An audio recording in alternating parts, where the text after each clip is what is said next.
amaso sinongera mutipe wawe. Yo umva. Ndakweka amafoto sheri. Tarayanyereka nanje shamba agati conseil. Habayi. Hewe ujya mutipe wanje twondemvira kumuheba. Arakuvanga none. Uya ntavanga gusa nta makeya Jean. Anyandikira rimwe mu misindwi. None aca mukunda. Cyane ingorane nuko n'umusirikare yaciye mu ishamba ho. Umva mwiza wanje shanda kugira ikintu kimwe. Umva kuzingira gato.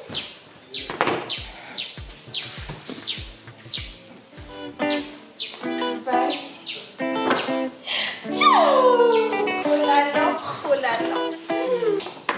Chérie, jendi munyishusha. Zimunyishu. Okay.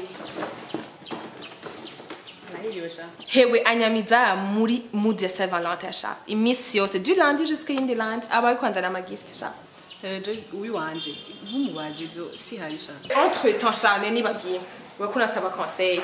Je nibaza genda umubwize ukuri. Tumi 2024 chérie. Umubwize ukuri mubi régler entre mwebwe nyene. Kona mwogera vraiment. Nukuri nco ndaguhanuye. Bite shu.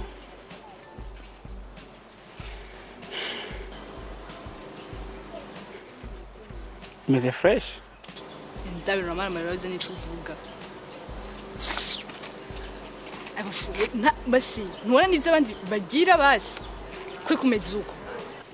Sheri. Ntabwo ari jewe. Nakazi kenshi. Bizare ndabwira ikintu. Ndishobora kubandanya n'umuntu atamanya afise. Ndarushe. We nta kiyo ufise. Bye kwanza. Sheri, ugiye he? Please. Sheri. Wenyemerera gusa nje nzobikora. Nukeneye keya gusa. Je nzoyikora n'ukuri.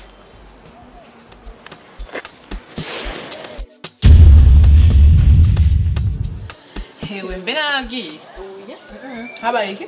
Wamukobwa wandi mwe hajya gatowe. Wandi atesa wandi meza. Ndamubona w'inzobe. Hanti pe wese yaramuhebye.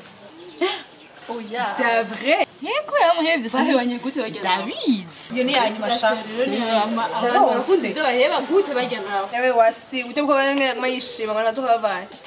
Abantu nabo barakunda ibyo baheba. Hewe ago manzu mbise nje kunywa amazi. Shiri ni wewe? Yego shushu. Nataka kugwa makeya.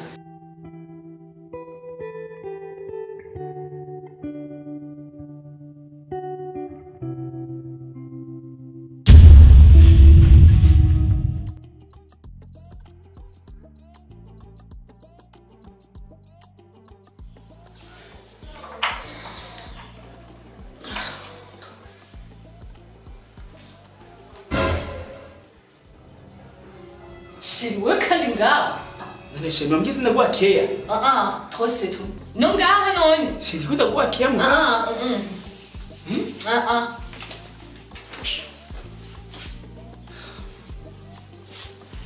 Sheri.